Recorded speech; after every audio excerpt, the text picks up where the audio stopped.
I don't need to tell you, it's that time again. Media Watch, James Creedon's here. He's ready to go. James, we're starting with the Mitt Romney videos. Now, Yes. is this looking like a disaster politically for him? Is there some way he can fight his way out of this quagmire? Well, the general consensus in the US media Tell us is what he that said. the general consensus is that he's lost the election because of this. Two videos. Mother Jones put them out.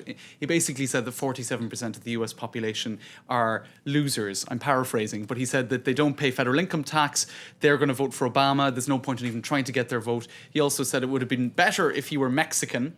If he were fully Wow. Mexican, that would help him out in terms of electoral stuff. And he said that the Palestinians don't really want peace. So it's sort of a triple whammy, really. Let's take a look. He's offended at a lot Mother of people there, hasn't he? He's offended 47% of the people Plus, he's perhaps. trying, whose votes he should be looking for. Sure. 17 photos of sad Mitt Romney. That's what Mother Jones now has on their front page. They have various different photos of him looking sad, as if to hammer the point home. You've got the New York Daily News. Mitt hits the fan. That's clever. I like that. Pretty much sums it up, really, doesn't it? And lots of other tweets on it. You had Oh, this dear. as well.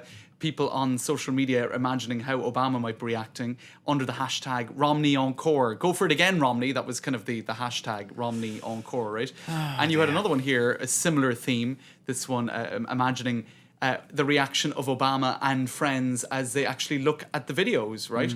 And this is his actual Facebook page, where very quick off the mark, he decided to contrast what Mitt Romney has said with what Obama himself has said. I'll never convince them they should take personal responsibility and care for their lives. That's Mitt Romney. So he's basically describing them as being, for want of, well, I think the word we'd use in English is sponges. That's basically sort of taking all the benefits and all the handouts that America Right. has to offer and doing nothing in return. Absolutely. Which I is think a very harsh way to look at some people who maybe are in difficult circumstances and can't That's get right. on, I you think know. Ezra Klein of the Washington Post summed it up well. He said the comments allude to a vision of society divided between givers and takers. Mitt views himself as a giver, right? Well, he And gives to his church a lot, doesn't Right. he? That's he true. does, and he gives to society. Well, even though we don't know exactly how much tax he's been paying because he refuses to issue his tax returns. Anyway, therefore, further tax cuts for the rich and further social cuts for the non-rich is kind of the name of the game, and it's revealing of his core economic agenda. Essentially, cut government costs in terms of social services and cut taxes for the rich, because it's all about business, it's all about free enterprise, it's not about big government. Anyway, it's one way of viewing the world. Yeah, give him enough rope, eh? There we go. Okay, let's talk about bare breasts, because They're it's still- that kind of time of day, isn't it? Obviously, we're talking about the Duchess of Cambridge and a Yes. French court ordering Closer magazine, the French version of, to basically cough up That's it. the pictures or pay heavily. Right, and here is the front page. We can see, I'll just quick look at it closer. Oh my God, the photos that got them in a lot of trouble.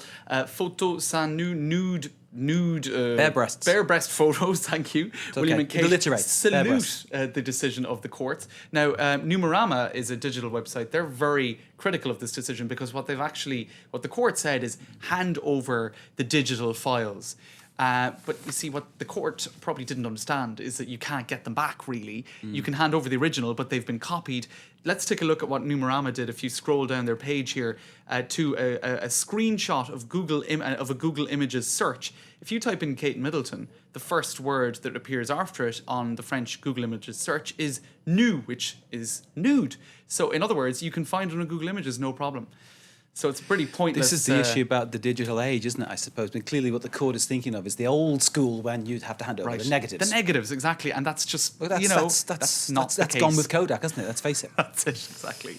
Okay, are we moving on? Well, let's just talk about what we're probably going to be talking about a lot tomorrow, Mark. This is Charlie Hebdo, satirical The magazine. satirical magazine here in France. Yeah. That's right. Their decision to publish photos of, or a cartoon of the Prophet Muhammad. Now, they did this last year, right, in November. Look what happened to their headquarters, right? It got firebombed. So, to say the least, it's a provocative move. And as one person said here, you don't put out a fire by adding fuel. There have been a lot of demonstrations in the last couple of days in the fallout of that whole furore about a movie that was very provocative and very insulting to the Prophet Muhammad. So a lot of people saying, really, this is not the right time to be hammering home a point about the freedom of speech and freedom of expression. Okay, we'll be watching how that one develops, as they say. I suspect we'll be talking about it tomorrow. James Creedon with Media Watch. James, thank Thanks, you Mark. very much. Good to see you.